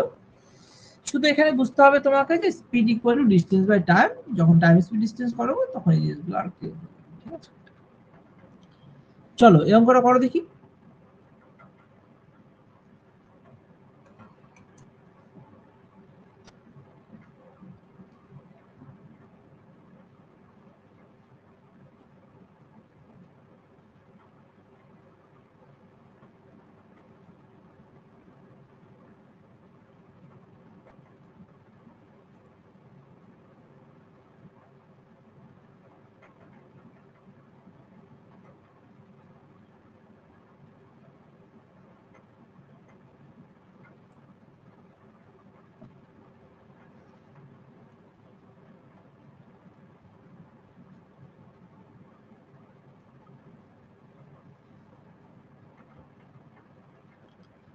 একজন দক্ষ, একজন অর্ধদক্ষ, একজন অদক্ষ। এখানে তোমরা এরকম ভাবতে যেও না দক্ষকে 1 ধরলাম, অর্ধদক্ষকে হাফ ধরলাম, আর অদক্ষকে তাহলে কি ধরবে 0, এরকম না। এটা এবিসি মতো করে ভাবতে হবে আর কি, ঠিক আছে। এটা এ, এটা বি, এটা সি, এরকম ভাবে ভাবতে হবে, এটার মানে যেও না। হ্যাঁ, এবার 7 8 10 দিনে একটি কাজ কাজ করে মোট এত টাকা মজুরি পায়, কাজ করে মোট এত টাকা মজুরি পায়, তাদের কাজের অনুপাত এত হলে, আচ্ছা, তো কাজের অনুপাত এখানে একদিনে কাজের অনুপাত বলেছে, তাই তো। 1/3 1/4 1/6 হলে তাদের তাদের কাজের অনুপাত বলেছে। প্রতিটি দক্ষ শ্রমিক কত টাকা করে পায়, একজনের জিজ্ঞেস করেছে। তো এইভাবে আমাকে, আমি আগে A:B:C করে নাও, মানে লিখলাম না পুরো কথাটা, A:B:C এর মাধ্যমে নিয়ে গেলাম। অপশন এ হচ্ছে স্যার। অপশন এ হচ্ছে, ঠিক আছে দেখছি। এখানে 1/3 1/4 1/6। তো প্রথম কথা আমি কি করি, আমাদের যেটা কনসেপ্ট আছে সেটা হচ্ছে নিচে যে সংখ্যাগুলো আছে সবগুলো লসাগু করব, লসাগু করে সেটাকে দিয়ে গুণ করে দেবো। লসাগু করলে 12 আসছে, তো 12 দিয়ে প্রত্যেককে তুমি যদি গুণ করে দাও তাহলে কি দাঁড়াচ্ছে দেখো, 6 2 4 3 আর 3 4, তাহলে 4:3:2। এবার এ একদিনে 4 ইউনিট কাজ করে, টাইম এন্ড ওয়ার্কের কনসেপ্টটা। এ একদিনে 4 ইউনিট কাজ করে, বি একদিনে 3 ইউনিট কাজ করে, আর সি একদিনে 2 ইউনিট কাজ করে। এ কতদিন কাজ করছে না 7 দিন কাজ করছে, তাই তো। এ করছে 8 দিন আর এ করছে 10 দিন। তাহলে তুমি যদি যোগ করো 4 7 28, 3 8 24, 20, যোগ করো, যোগ করলে কত আসছে 28 24, তাহলে আমার 60 72 ইউনিট ইকুয়াল টু 369 এত টাকা, ঠিক আছে। কত দিয়ে যাবে 7 5 7 35 যাবে কি, যাচ্ছে না না, 8 4 12 2 হাতে গুলো 1। আচ্ছা দেখি, প্রতিটি দক্ষ শ্রমিক বলেছে, তো দক্ষ শ্রমিক মানে এর কথা উল্লেখ করেছে, মানে কত ইউনিটের কাজ আছে 4 ইউনিট। তাহলে 72 ইউনিটের ভ্যালু যদি এত হয়, 4 ইউনিটের ভ্যালু কত? 4 ইউনিটের ভ্যালু এখানে 4:3:2 দিয়ে করেছো না তোমরা?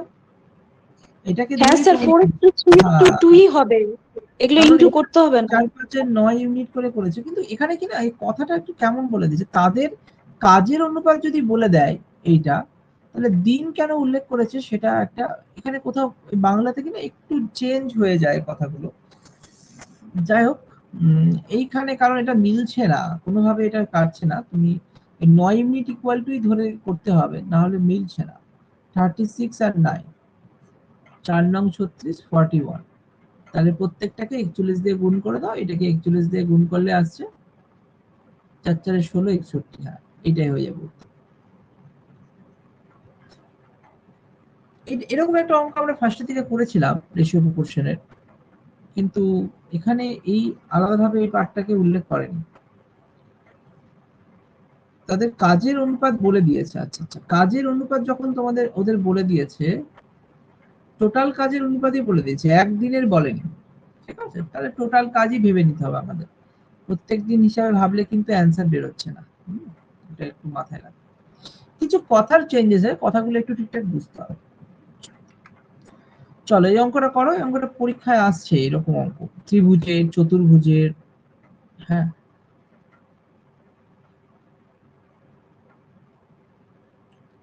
বলছে পরিমিতি না, কিন্তু এ দেখো একটু পরিমিতির টার্ম, কিন্তু রেশিও প্রপোর্শন ধরেই হয়ে যাচ্ছে। ঠিক আছে, একটি ত্রিভুজের 3টি বাহু 5, 6, 8 এর সমানুপাতিক। আচ্ছা, একটা তোমরা কি জানো যে ত্রিভুজ ফরমেশন হয় কিভাবে? ত্রিভুজ ফরমেশনের কোনো নিয়ম আছে? এটা একটা ছোট ছোট প্রশ্ন দিয়ে দেয় পরীক্ষায়। বলো, ত্রিভুজ ফরমেশন কিভাবে তৈরি হয়? যে কোনো বাহু দিয়ে ত্রিভুজ তৈরি হয় কি জানো কেউ? ত্রিভুজ কি যে কোনো বাহু দিয়ে তৈরি হয়?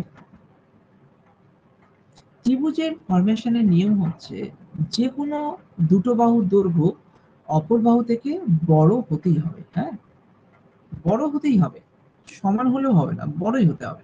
মানে এখানে এ, এখানে বি, এখানে যদি সি হয়, সব সময় এ প্লাস বি সি এর থেকে বড় হবে, অথবা বি প্লাস সি এর থেকে বড় হবে, অথবা সি প্লাস এ বি এর থেকে বড় হবে, হতেই হবে। এই ফরমেশন না হলে আমরা কখনোই ত্রিভুজ গঠন করতে পারি না, এটা থেকেও প্রশ্ন চলে আসে। যাই হোক, এখানে বলা হয়েছে একটি কোন ত্রিভুজের 3টি বাহু 5, 6, 5, 6, 8 এর সমানুপাতিক। চলো, সমানুপাতিক মানে 5:6:8, 5 অনুপাত বাড়লে 6 অনুপাত বাড়বে, 8 অনুপাত বাড়বে। বৃহত্তম ক্ষুদ্রতম বাহুর সমষ্টি, এবার তবু বৃহত্তম কত? 8 ইউনিট, ক্ষুদ্রতম 5 ইউনিট।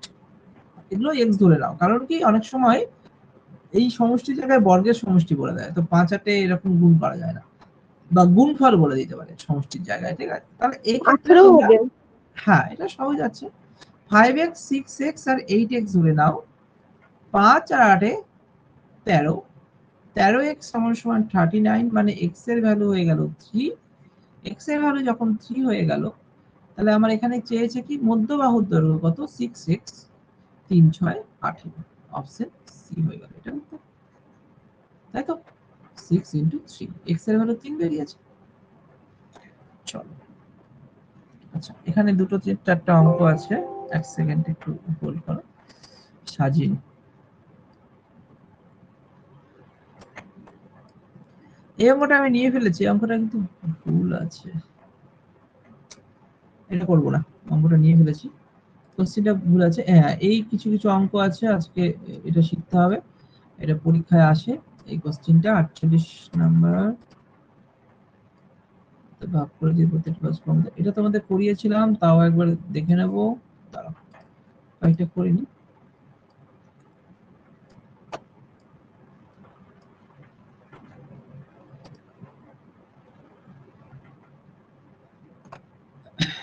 Wait.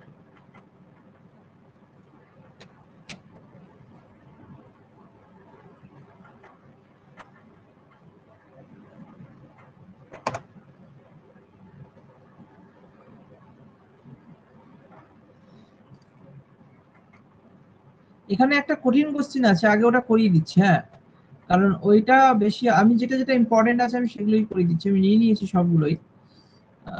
ধরে ধরে তোমাদের করিয়ে দেবো যেটা যেটা খুব ইম্পর্টেন্ট আছে, যেটা পরীক্ষায় দেবেই।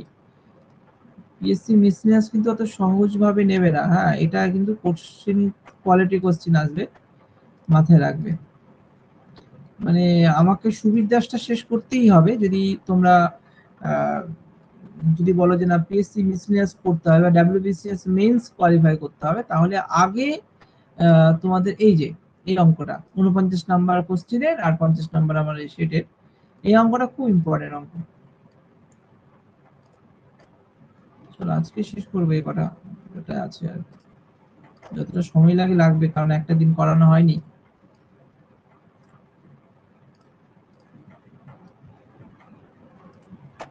আচ্ছা, বয়স সংক্রান্ত তো হয়ে গেছিল তোমাদের, বয়স সংক্রান্ত হয়ে গেছিল।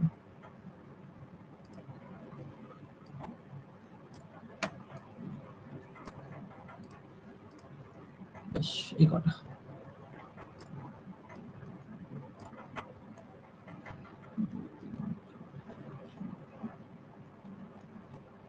চলো দেখি যতটা হয় তাড়াতাড়ি শেষ করে দেবো। এই অঙ্কটা আমি বললাম এই অঙ্কটা ভুল আছে, ছেড়ে দাও, এই অঙ্কটা ভুল আছে। চলো, এই অঙ্কটা খুব ইম্পর্টেন্ট, পরীক্ষায় আসে, হ্যাঁ, এই অঙ্কটা একটু বুঝতে হবে আমাদের। চলো, দেখতে পাচ্ছ স্ক্রিনে দেখা যাচ্ছে সকলে? হ্যাঁ স্যার। দেখো অঙ্কটাতে কি বলেছে, কিছু গরু আর পায়রার মধ্যে পায়ের সংখ্যা মাথার সংখ্যার দ্বিগুণের থেকে 12 বেশি। গরুর তো 4টে পা হলে, আর পায়রার হচ্ছে 2টো পা। এবার ব্যাপারটা হচ্ছে, কিন্তু এদের একটাই মাথা, এখানেও একটা মাথা। নর্মালি তুমি যদি ভাবো, একটু প্র্যাকটিক্যালি কোশ্চেনে যাচ্ছি না, একের যদি 2 করো, একের 2 এ 2 করো, তো এটা তো কেটে যাচ্ছে। মানে মাথার দ্বিগুণ, কি বলেছে, মাথার সংখ্যার দ্বিগুণের থেকে 12 বেশি। কিন্তু এর যখন 2 দিয়ে গুণ করছি, এর যখন 2 দিয়ে গুণ করছি, তো লেগ আমার হয়ে যাচ্ছে, এখানে লেগ হয়ে গেলে 2 + 2, মানে এই লেগটার কাজ হচ্ছে, এই লেগটা কিন্তু পড়ে থেকে যাচ্ছে। ডিফারেন্স কার কার ডিফারেন্সের মধ্যে, মাথা ইনটু যদি 2 করা হয়, তাহলে কিন্তু গরু যতগুলো আছে না, তার 2টো করে লেগ কিন্তু আমার পড়ে থেকে যাচ্ছে। এই 2টো করে লেগ মিলেই টোটাল হচ্ছে কত, 12টা লেগ পাচ্ছি, পা, তাই না? কোশ্চেনটা আরেকবার পড়ি আমরা। কোশ্চেনটা কিন্তু এই একদম ডিটো কোশ্চেন চলে আসে, একটু চেঞ্জ করে চলে আসবে, আর কোনো শর্টকাট, এর থেকে শর্টকাট হয় না, জাস্ট কনসেপ্টটা বুঝো। কিছু গরু ও পায়রার মধ্যে পায়ের সংখ্যা মাথার সংখ্যার দ্বিগুণের থেকে 12 বেশি। পায়ের সংখ্যা, পায়ের যে সংখ্যাটা আছে, এটা মাথার সংখ্যার দ্বিগুণ, মাথার সংখ্যার দ্বিগুণের থেকে বেশি কোথায় থাকছে? এখানে তো আর কোনো বেশি থাকছে না, দ্বিগুণ করলে তো লেগ হয়ে যাচ্ছে। গরুর ক্ষেত্রে 2টো করে বেশি থাকছে, প্রত্যেকটা মাথার পিছু 2টো করে লেগ বেশি থাকছে, এবং ওই রকম 2টো করে লেগ মিলে টোটাল 12টা লেগ পাচ্ছি। সেই লেগটা কার? না গরুরই তো হবে না। আর 2টো লেগের জন্য একটা মাথা থাকছে এক্সট্রা, এটা এক্সট্রা, এটাও এক্সট্রা। তাহলে বলতে পারবো তাহলে গরুর সংখ্যা কত, বলো কত হচ্ছে? 12টা লেগের জন্য 2টো লেগেতে একটা মাথা, গরুর সংখ্যা তাহলে একটা। 12টা লেগে তাহলে কটা মাথা আসবে? 6টা। দেখো বুঝতে পারলে না আরেকবার বোঝাবো? স্যার 12টা একটু বুঝিয়ে দেন।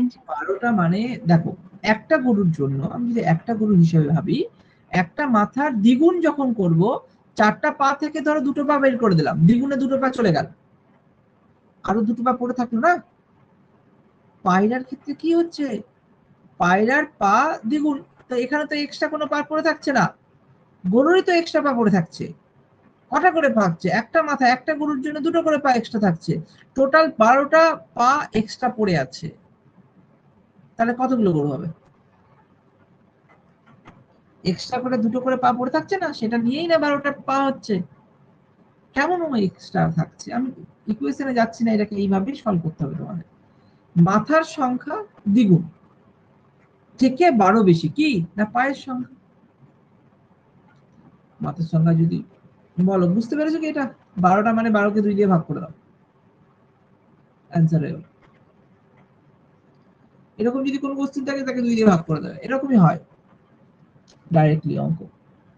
এবং যদি বলা হয় তাহলে পায়রার সংখ্যা কত, পায়রার সংখ্যা কিন্তু এখানে বের করা যাবে না, এখানে সম্ভবই না পায়রা বের করা যাবে না। মেবি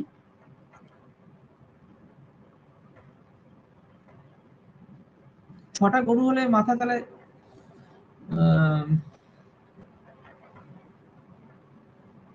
অনেকটাই হতে পারে এক্সট্রা, তো গরুর সংখ্যা আমি বের করতে পারি, এখানে পায়রার সংখ্যা কিন্তু বের করা যাবে না, এটা মাথায় রাখবে। এই ক্ষেত্রে এই অঙ্কের ক্ষেত্রে যাবে না। আরো কিছু অঙ্ক আছে অ্যালিগেশন দিয়ে বের করবো, যেটা মিষ্টন চ্যাপ্টারে আমরা পাবো, এখানে কিন্তু এটাই বুঝতে হবে তোমাকে, ঠিক আছে? যেটা তুমি যদি বুঝতে না পারো তুমি ডাইরেক্টলি মাথায় রেখে দেবে, যেটা পায়ের সংখ্যা এক্সট্রা যেটা পা আছে, মানে এখানে তোমরা দেখো 4 পা আর 2 পায়েরই কথা বলবে, হ্যাঁ, সে গরুর জায়গায় হাতি দিয়ে দিল, এরকম ভাবে করতে পারে ওরা। তো 4 পা মানে এক্সট্রা তো এখান থেকেই বেরোবে 2 পা, তো যাও যেটা এক্সট্রা থাকবে তাকে 2 দিয়ে ভাগ করে দেবে, অ্যান্সার পেয়ে যাবে।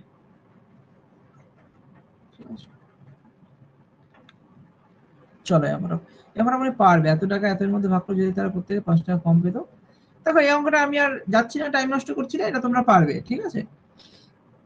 না পারলে আমাকে জানাবে। দেখি এই অঙ্কটা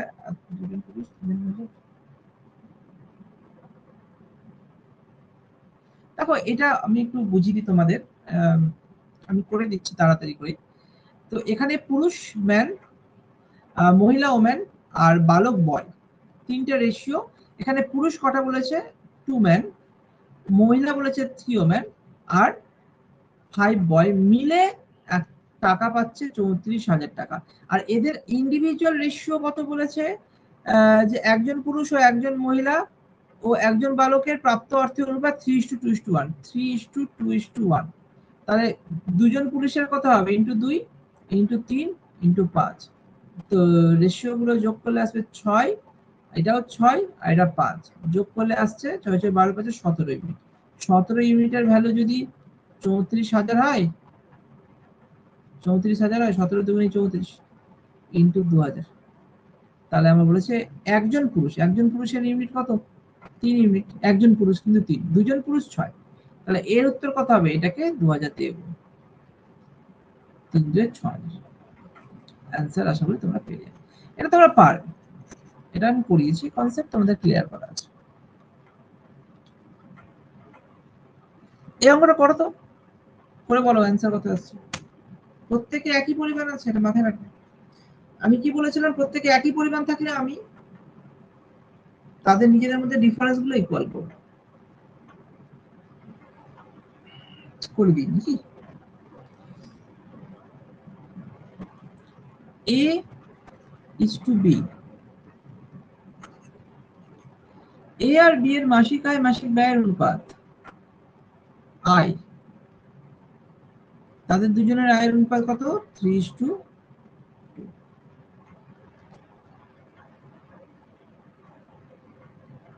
আর তাদের ব্যয়ের অনুপাত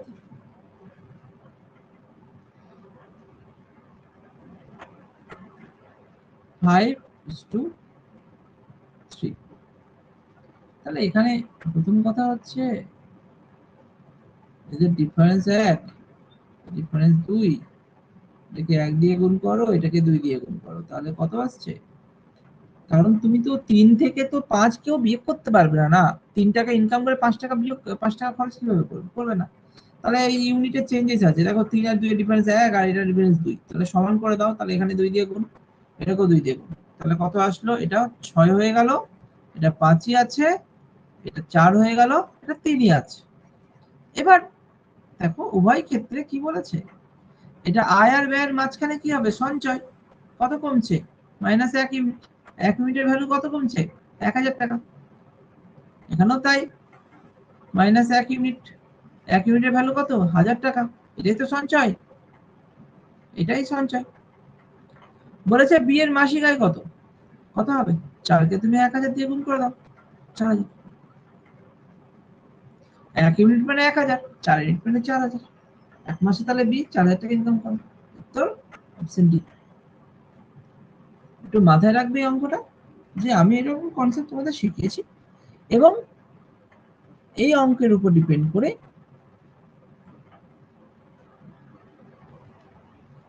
এই অঙ্কটা দেখো 47, 46টা পরে করছি, 47 এক্ষেত্রে দেখো আগের অঙ্কটা একটু দেখে নাও একবার। এখানে মাসিক আয় মাসিক ব্যয়ের অনুপাত এবং উভয় ক্ষেত্রেই কিন্তু 1000 টাকা করে সঞ্চয় করেছে। এই ক্ষেত্রে তারা মাসে যথাক্রমে 1800 আর 1600 টাকা আলাদা আলাদা করে সঞ্চয় করেছে। তো এই যখন আলাদা আলাদা করে সঞ্চয় করবে না, আমরা এক্স ধরে করে নেব, ঠিক আছে। তাছাড়া এটা একটা শর্টকাট আছে, আমি শর্টকাট দেখাতে চাইছি না, ওটা অনেক শর্ট হয় না, ওটা অনেক ক্যালকুলেশন হয়ে যায়। তো এখানে এ আর বি এর মাসিক আয় মাসিক ব্যয় অনুপাত 5:6 আর 3:4, তাহলে 5:6 তো তুমি 5x আর 6x ধরে নাও। তাহলে এটা যদি আয় হয়, প্রথমেটা কি মাসিক আয় ইনকাম, তাহলে আমি বলতে পারি 5x থেকে যদি সঞ্চয় কত 1800 টাকা সঞ্চয়, এটা যদি বিয়োগ করে দিই, আর 6x থেকে যদি কত 1600 টাকা সঞ্চয়, আলাদা আলাদা সঞ্চয় আছে, বিয়োগ করে দিই, তাহলে তাদের অনুপাত হয় কত 3:4। এইভাবে তুমি করে নিতে পারো। বা তুমি যদি বলো যে না 3x 4x ধরবো, তাহলে এটার সঙ্গে এটা যোগ করতে হবে, তাহলে আই ইনকাম পাবো, যেটা ইচ্ছে। হ্যাঁ, এখান থেকে তুমি এক্স ধরতে পারো। শর্টকাটটা কি? শর্টকাটটা এরকম 5:6 3:4, আর প্রথমেরটাই 1800 টাকা, দ্বিতীয়টাই 1600 টাকা। এটাকে গুণ করে লেখো এদিকে, এটাকে গুণ করে লেখো এদিকে, এদিকে গুণ করে লেখো এদিকে, এটাকে গুণ করে লেখো এদিকে, মানে 4 5 20, এটাকে এদিকে, এটা এরকম হবে 3 6 18, আর এখানে 4 7200, 3 16 48। তাহলে এখানে ইউনিটটা কত আসছে, ডিফারেন্স কত আসছে না 48, 2 থেকে করলে 4 34 নাকি 72, আচ্ছা 8 4 5 একে 6, 4 একে 5 24, এই 2400 2 ইউনিট মানে 2400, ঠিক আছে। তাহলে 5 ইউনিটের কত বলেছে বি এর আয়, ঠিক আছে। ইনকাম কোনটা রেশিও ধরেছিলাম 5:6, 2 ইন্টু 2400 মানে 1200, 7200 অ্যান্সার হয়ে যাবে। দেখো এখান থেকেও তুমি অ্যান্সার করতে পারো, মানে এক্ষেত্রে কি দাঁড়াচ্ছে, এটা এ এটা বি, বি এর ইনকাম এটা ইউনিট চেয়েছে, তাহলে আমি বললাম কি 2 ইউনিট ইকুয়াল টু 2400 হবে, তাহলে 1 ইউনিট ইকুয়াল টু 1200, তাহলে 6 ইউনিট ইকুয়াল টু 6 বারো 7200, অপশন ডি। দেখে নিচ্ছি মিলছে কিনা, শর্টকাটটা ঠিকঠাক কিনা। তাহলে তুমি আগে গুণ করো, গুণ করলে কত দাঁড়ায় 5 4 5 20, 20x minus 4 18 7200 equal to 3 16 18 x minus ছিল 4800, তাই তো। এটা এদিকে গেল 2x ইকুয়াল টু 18, এটা এদিকে আসলে তোমার কত আসছে 7200 মাইনাস 4800 ইকুয়াল টু ওই একই ব্যাপার 2400 আসছে, তাহলে x ইকুয়াল টু 1200, বাস। তাহলে 6 ইউনিটের ভ্যালু কত হবে, একে 1200 দিয়ে গুণ করো, উত্তর হয়ে যাবে আমাদের 6 বারো 72। ঠিক আছে, আমি কনসেপ্টটা বুঝিয়ে দিলাম যে যদি একই থাকে তাহলে তো রেশিও ধরে হয়ে যাবে, যদি একই না থাকে ওই এই যে অ্যারো অ্যারো দিয়ে না করে তুমি এক্স হয়ে করো, দেখো খুব এটাতেই কনফিডেন্সটা থাকে আর কি। হ্যাঁ, এটাতে অনেক সময় ভুল হয়ে যাওয়ার সম্ভাবনা থাকে, কারণ এত শর্টকাট সবগুলো মনে থাকা সম্ভব না। এক্সামের পয়েন্ট অফ, মানে ওই এক্সামের সময় এই শর্টকাটটা মনে রাখাটাও একটা মানে চ্যালেঞ্জ, যে মনে চলে আসলো। হ্যাঁ, না থাকে তো তোমরা এই অ্যাপ্রোচটাকে ধরে, যদি আলাদা থাকে, এক থাকলে তো ওটা মনে থাকা উচিত। দেখো 50 নম্বর অঙ্ক যেটা বলেছে, পরপর 2 বছরে আমার আয় অনুপাত এত, ব্যয় অনুপাত এত, দ্বিতীয় বছরে আমার আয় এত টাকা হলে প্রথম বছরে ব্যয় এত টাকা হলে 2 বছরের মোট সঞ্চয়। তো পরপর 2 বছরের আয়ের অনুপাত কত আছে 2:3, তাহলে প্রথম বছর দ্বিতীয়, প্রথম দ্বিতীয় যদি করো, তো আয় কত বলেছে, আই বলেছে এখানে 2:3, এবং ব্যয় বলেছে 5:9।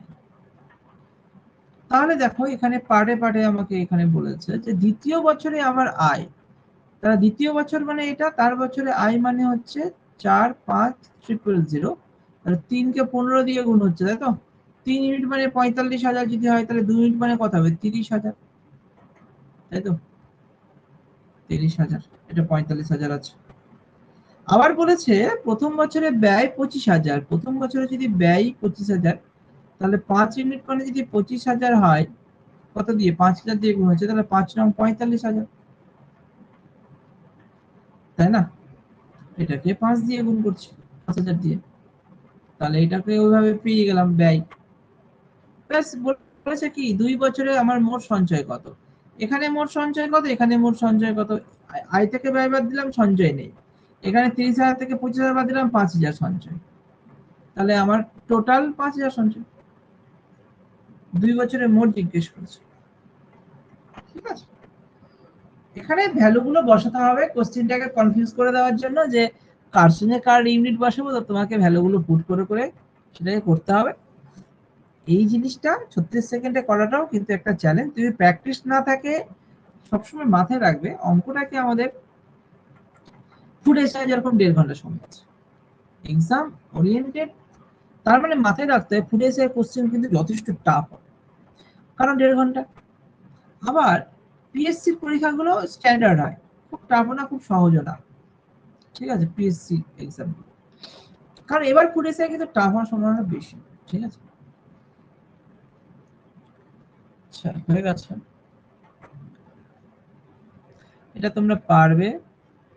হ্যাঁ, এই অঙ্কটা খুব ভালো প্রশ্নের মধ্যে পড়ে, তো করো দেখি অঙ্কটা,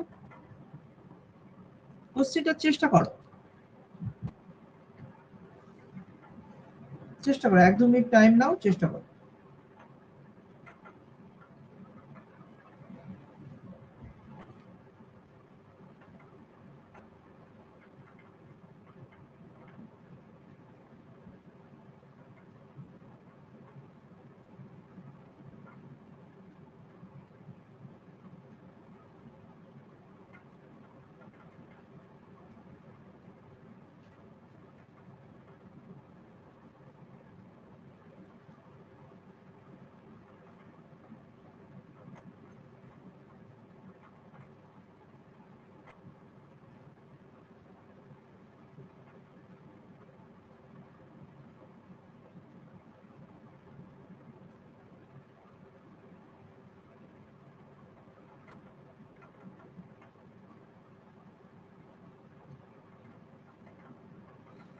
কলকাতা পুলিশের রেজাল্ট দিয়ে দিল, তোমরা চেক করে নিতে পারো, আমি গ্রুপে দিয়ে দিলাম যারা যারা পরীক্ষা দিয়েছো।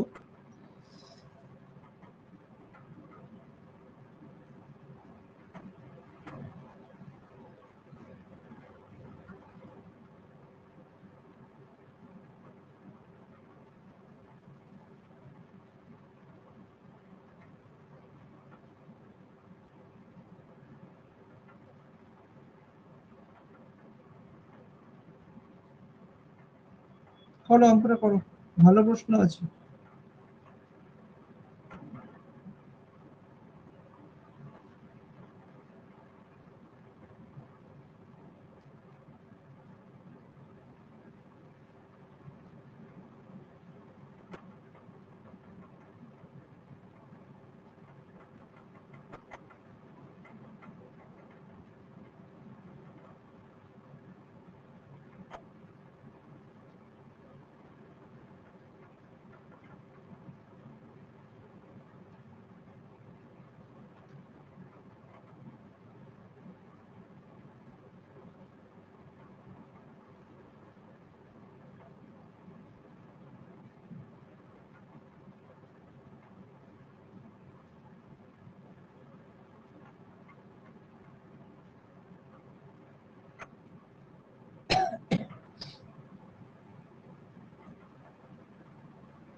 দেখো এখানে যে জায়গায় তোমাদের আটকাবে সেটা আমি তোমাদের বলে দিই। A is to B is to C বলেছে মাসিক আয় ও মাসিক ব্যয়ের অনুপাত 7:9:2। তাহলে আমি যদি মাসিক আয় 7:9:12 করি, এটা আয়, এটা ব্যয়। ব্যয় কত বলেছে? 8:9:15 এবং এই দুটো বিয়োগ করলে আমাদের কি আসবে? সঞ্চয় আসবে। এটা ভালো মতো বুঝবে, কঠিন কোশ্চেনের মধ্যে এই একটা কোশ্চেন থাকে পরীক্ষায়। কারণ আমাদের সব রকম পসিবিলিটি ধরেই কিন্তু যেতে হবে, সব সহজ সহজ আসবে সেটা ভাবলে হবে না, ঠিক আছে? তবে আমি সবগুলোই কনসেপ্ট ক্লিয়ার করে দিচ্ছি তোমাদের, সহজ কঠিন সবই ক্লিয়ার হয়ে যাচ্ছে। 1 মাস চলছে, একটা ক্লাস হয়নি, তো 3টে চ্যাপ্টার হয়ে গেছে, আরো বাকি 2টো মাসে অনেকগুলো সবগুলো হয়ে যাবে, 2-3 মাস লাগবে আর সব হয়ে যাবে। চেষ্টা করবো যেন ডিসেম্বরের মধ্যে আমরা শেষ করে দিই সব, কারণ জানুয়ারির 14 তারিখে ফুল এসআই হতে পারে এবং তারপরে বাকি এক্সাম গুলো হয়ে যাবে। বিসিএস এ এই এত কোশ্চেন আসে না, ডাব্লিউবিসিএস নভেম্বরে হওয়ার কথা ছিল, সেটা পরে হবে। তো সেখানে কিন্তু শুধুমাত্র যারা ডাব্লিউবিসিএস প্রিপারেশন নিচ্ছ সেখানে মেন্টাল এবিলিটি বেশি আসে, কোশ্চেন গুলো দেখবে খুব সহজ সহজ প্রশ্ন থাকে, প্রিভিয়াস 5-10 বছরের প্র্যাকটিস করলে বুঝে যাবে, আইডিয়া পেয়ে যাবে কেমন কি কোশ্চেন আসছে। আচ্ছা এখানে কি বলেছে? এ এখানে বোঝা যাচ্ছে, দেখো এ 7 টাকা ইনকাম করে নিশ্চয়ই 8 টাকা ব্যয় করতে পারবে না, রেশিওর মধ্যে কিছু চেঞ্জেস করতে হবে। তো চেঞ্জেসটা জন্য এখানে একটা লাইন আমাদের দিয়েছে যে এ তার আয়ের 1/4 অংশ সঞ্চয় করে। তো এইখানে কথা হচ্ছে 1/4 অংশ যদি সঞ্চয় করে, তাহলে 4 ভাগ যদি ইনকাম হয়, সেখান থেকে সেভিংস যদি 1 ভাগ হয়, তাহলে খরচ কত হবে? 3 ভাগ হবে না? বুঝো, ইনকাম যদি 4 ভাগ হয়, 4-এর 1 অংশ সঞ্চয় করে, তো 4 ভাগ ইনকাম, তার 1 ভাগ সঞ্চয়, তাহলে বাকিটা কি? 3 ভাগ খরচ। তাহলে প্রথম যে কাজটা আমাদের করতে হবে সেটা হচ্ছে এই দুটো রেশিওটাকে আগে সমান করতে হবে। তার জন্য এটাকে 8 দিয়ে গুণ করলাম, এটাকে 7 দিয়ে গুণ করলাম, তাহলে এই দুটো 7-8-56, 7-8-56 হয়ে গেল। এবার ইনকামকে আমি 4 দিয়ে গুণ করব এবং খরচকে আমি 3 দিয়ে গুণ করব এবং সঞ্চয়কে আমরা 7x8 দিয়ে গুণ করব, কারণ 7-8 তো সবগুলোতেই আছে। তাহলে আমাদের রেশিওটা তৈরি হয়ে গেল। এবং এই যে রেশিওটা তৈরি হলো, কাকে নিয়ে হলো? না একে নিয়ে হলো, কিন্তু আয় তো এবিসি 3 জনেরই আছে, তো 3 জনকে কত দিয়ে গুণ করে দিচ্ছি? না এখানে 4-8-32, তাহলে এই সংখ্যাটাকেও 32 দিয়ে গুণ, একেও 32 দিয়ে, 3-7-21, একেও 21 দিয়ে গুণ, একেও 21 দিয়ে। ঠিক আছে, এবার বিয়োগ করো, 9 কমন নিয়ে নাও, তাহলে 9 ইন্টু 32 থেকে 21 বাদ দাও, 11। আর এইখানে যদি গুণ করতে হয় উপায় নেই, 12 ইন্টু 32 মাইনাস 15 ইন্টু 21, উপায় নেই, গুণ করতে হবে, উপায় নেই। তাহলে এরকম ভাবে করো, 32কে 10 দিয়ে গুণ করলে 320 প্লাস 32 64 মাইনাস 20কে যদি 21কে, আচ্ছা 15 ইন্টু 20, 15 যদি 20 করে তো 300 মাইনাস 15 মাইনাস 15। এবার যদি করা হয়, এখান থেকে কাটলে 20 আসছে, আর এইখান থেকে কাটলে কত আসছে? 64 থেকে 15 বাদ দিলাম, 65, 50, 49 আর 20, 49 আর 20 হচ্ছে 69। তাহলে আমাদের রেশিও কত দাঁড়িয়ে আছে? 7-8-56 9-11-99 আছে উত্তর 56, 99, 69। হ্যাঁ, তাহলে এইভাবে দেখো কোশ্চেনটা কোথা থেকে আটকাচ্ছে তোমরা একবার জাস্ট দেখে নাও কিভাবে করলাম। আমি একবার জাস্ট বলে দিচ্ছি যে ওই যে লাইনটা আছে, এর অনুপাত 1/4 অংশ সঞ্চয় করে, এ তার আয়ের 1/4 অংশ যদি সঞ্চয় করে, তাহলে নিশ্চয়ই 4 ভাগ ইনকাম, 1 ভাগ সঞ্চয় করেছে, 3 ভাগ খরচ করেছে। তাহলে প্রথমে আয় আর ব্যয়কে আমরা 1 করে দিলাম, 7 8 56, এটাও 7 8 56, চলো সঞ্চয়ও 7 8 56 নিয়ে নিলাম। একে 1 দিয়ে গুণ, একে 3 দিয়ে গুণ, একে 8 দিয়ে গুণ। কিন্তু এর কাছে রেশিও তো আর ওই 4 দিয়ে হবে না, না 4 টে 32, তাহলে 7 এর সঙ্গে 32 দিয়ে গুণ করেছি, একে 32 দিয়ে, একে 32 দিয়ে, এটাকে 3 7 21 দিয়ে, একে 21 দিয়ে, একে 21 দিয়ে নিয়ে আমরা রেশিওটা পেলাম। এবং এটা খুবই ভালো অঙ্ক, ঠিক আছে? বলো, অঙ্কটা বুঝতে অসুবিধা হচ্ছে না? আশা করি ক্লিয়ার হয়ে গেছে। রাম গোপালের অর্থানুপাত, এটা পারবে তোমরা। এই 1 টাকা পেলে বি বাই পয়েন্ট, এটাও পারবে। দেখো এখানে উভয়ই মাসে 400 টাকা করে, তো রেশিও কানেক্ট করে নেবে, কোনো অসুবিধা নেই। এই অঙ্কটা করে নাও, এই অঙ্কটা তোমাদের লাস্ট অঙ্ক, সবই 50। ওহো, লাস্টের এগুলো ভ্যালুগুলোই করা হয়নি। তো এই অঙ্কটা 62 নম্বর অঙ্কটা, এটা করে নাও, সহজ অঙ্কই আছে, তাও এটা একটু করতে বললাম তোমাদের। এগুলো থাকে পরীক্ষায়, এমন কিছুই নেই। রেশিও প্রপোর্শনের অঙ্ক তোমাদের যা শিখিয়ে দিয়েছি আজকে নিয়ে, মানে 5 নম্বর ক্লাস চলবে রেশিও প্রপোর্শন, এবং আজকে শেষ। তো এর 0.5 ইকুয়াল টু বি এর 0.6 ইকুয়াল টু সি এর 0.75 ইকুয়াল টু কে ধরে নাও, যদি অসুবিধা হয়। সি এর ভ্যালু জানতে চাইছে as to B to C, তাহলে আমি বলতে পারি A equal to K by 0.5, b equal to k by 0.6, c equal to k by 0.7। তাহলে a is to b is to c কত হবে? তো k 0.5 is to k 0.6 is to k 0.7। শূন্য শূন্য বসিয়ে দাও, দশমিকগুলো নিচে সবগুলো উঠিয়ে দাও, দুটো ঘর কে গুলো কেটে দাও, সুবিধা নেই। 5 দিয়ে কাটো, 5 দিয়ে কাটলে 10, 5 12 60, 5 15 75, তাই তো? তাহলে কি দাঁড়ালো রেশিওটা? 1/10 is to 1/12 is to 1/15। তাহলে কি করব আমরা? লসাগু করব, কার?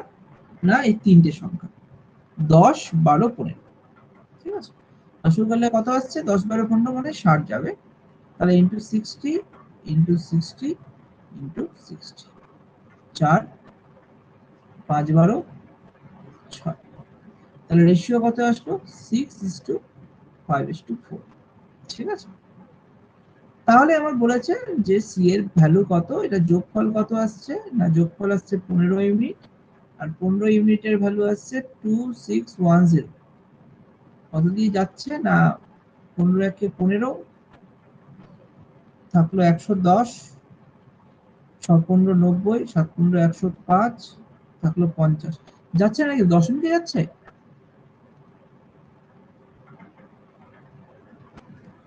পাঁচ দিয়ে কোথাও ভুল আছে নাকি? 5 10, 5 12 60, আর এখানে 5 15 75, তো সব ঠিকই আছে, 60 দিয়ে যাচ্ছে লসাগু। 6 5 4 15 ইউনিট। বলেছে এত টাকা এদের মধ্যে আমরা ভাগ করা হলো, যেন এর এত ইকুয়াল টু এত ইকুয়াল টু এত। এটা অনেকভাবে এরকম ভাবতে পারো, 50 হলো না। দেখো দেখি, 15 ইউনিট ইকুয়াল টু আমার বলেছে 2610। সি এর ভ্যালু কত আছে? 4 ইউনিট। তাহলে অতএব 4 ইউনিটের ভ্যালু কত হবে? 2610 ইন্টু 15/4 ইন্টু 4/15। 6 3 দিয়ে যাবে, 5 দিয়ে যাবে, এটা কেটে যাবে, কোথাও ভুল হচ্ছে কোথাও, কারণ আমি তো যাচ্ছে তো 5 দিয়ে যাবে, 3 দিয়ে যাবে, 3 দিয়ে যাবে, 6 যোগ হচ্ছে, 3 দিয়ে যাবে, যোগফল 9 আসছে, 3 7 3 8 24, 3 7 21 0, 5 দিয়ে যাবে, 5 একে 5, 5 7 35, 4 5 20, 175, 174 ইন্টু 4, 4 4 16, 6 হয়ে থাকলো 1, একটাই 6 আছে, এটাই হবে आंसर। নাহলে করে নি 4 4 16 6 হলো 1 4 7 28 29 এর 9 এ 2 4 তে 4 দিয়ে 6 কত ভুল হচ্ছে 174 ঠিকই হচ্ছিল করে নি। বলো রেশিও প্রপোর্শন কি সব কমপ্লিট না আর কিছু কনসেপ্ট তোমাদের মনে হচ্ছে যে আরো কিছু বাকি রইলো? তোমরা যে কোনো বই যাও, যে কোনো বই অঙ্কগুলো করো, আশা করি সব কোশ্চেনই কমপ্লিট হয়ে গেছে। এবার তোমাদের কি হতে পারে, এই অঙ্কগুলো দেখবে যে পয়সা রিলেটেড অঙ্কগুলো আসে পরীক্ষায়, হ্যাঁ, ছাত্রছাত্রী দিয়ে এই চেঞ্জেস গুলো, এগুলো যা করিয়েছি তোমাদের চলে আসবে। এর পরের দিন আমরা পরের দিনই শুক্রবার আমাদের পুরো টার্গেটটাই থাকবে যে পরের যে চ্যাপ্টার তোমাদের অংশীদারি কারবার বা পার্টনারশিপের যে অঙ্কটা, সেই অঙ্কটাই কিন্তু আমরা শেষ করব, এটা মাথায় রাখবে, ঠিক আছে? তাহলে এখানেই থাক আজকের কনসেপ্ট, তোমরা প্র্যাকটিস করতে থাকো, যদি কোনো অসুবিধা হয় তো হোয়াটসঅ্যাপ করে দিও, নাহলে গ্রুপে জানিও, ঠিক আছে?